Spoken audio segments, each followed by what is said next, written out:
তবে ভাই নিয়মিত যারা গোপনে গুনাহ করেন মনে রাখবো, নিয়মিত গোপনে গুনার 4টা ক্ষতি আছে। বলি, নিয়মিত গোপনে গুনার কয় ক্ষতি?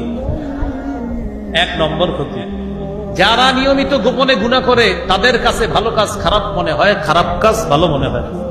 সূরা ফাতিরের 8 নম্বর আয়াত, 22 পারা 14 নম্বর পৃষ্ঠা আল্লাহ বলেন, আফামান যুয়্যিনা লাহু সুউ আমালিহি ফারাআহু হাসানা।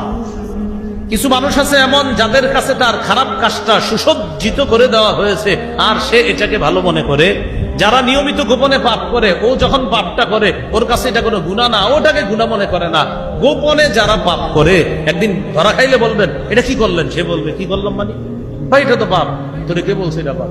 বেশি বুঝোস, এটা যে পাপ আমার চেয়ে বেশি বুঝোস। এটা যে গুনাহ না মানে আপনারা বলবে তোরে কে বলছে এটা গুনাহ। আরে ভাই অশ্লীল সিনেমা দেখতেছেন ডাইরেক্ট, এটা গুনাহ না? তোরে কে বলছে এটা গুনাহ? আপনারে বুঝাবে সে। অশ্লীল সিনেমাও আপনারে বুঝাই দিবে এটা গুনাহ। কেন? কারণ তার কাছে এখন গুনাহ গুনাহ মনে হয় না, আর আমাদের সামনে সে ইবাদত করে কেন, এটা আমাদেরকে দেখায়।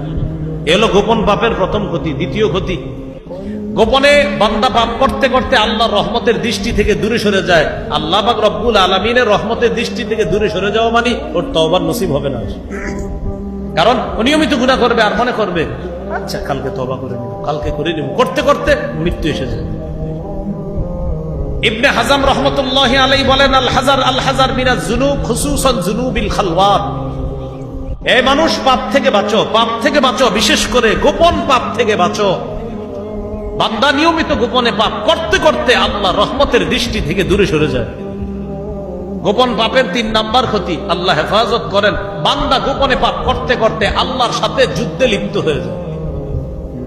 ইবনুল আরাবী রাহমাতুল্লাহি আলাইহি বলেন, আখসারুল খাসিরিন মান হুয়া আবদালিন নাস সালিহ আমালিহি ওয়া বারাযা বিল কবিহি মান হুয়া আকরাবু ইলাইহি মিন হাবলিল ওয়ারিদ। কোন মানুষের মধ্যে সবচেয়ে ক্ষতিগ্রস্ত ওই মানুষ যেই মানুষ অন্য মানুষের সামনে তার ভালো কাজগুলা প্রকাশ করে আর গোপন পাপের মাধ্যমে ওই রবের সাথে সে যুদ্ধে লিপ্ত হয়। যে রব তার শাহ রবের আরো নিকটে থাকে, এই আল্লাহর সাথে সে নিয়মিত লড়াই করতে থাকে। আল্লাহ ওরে তওবা করতে সুযোগ দেয়, ও তওবা করে না, ও রবের সাথে গোপন যুদ্ধে লিপ্ত হয়ে যায়। গোপন পাপের 4 নাম্বার ক্ষতি, এই ক্ষতিটা যেন আমাদের না হয়। আমিন বলেন। 4 নাম্বার ক্ষতি যেটা বলতেছি আমি, বলেন আমিন।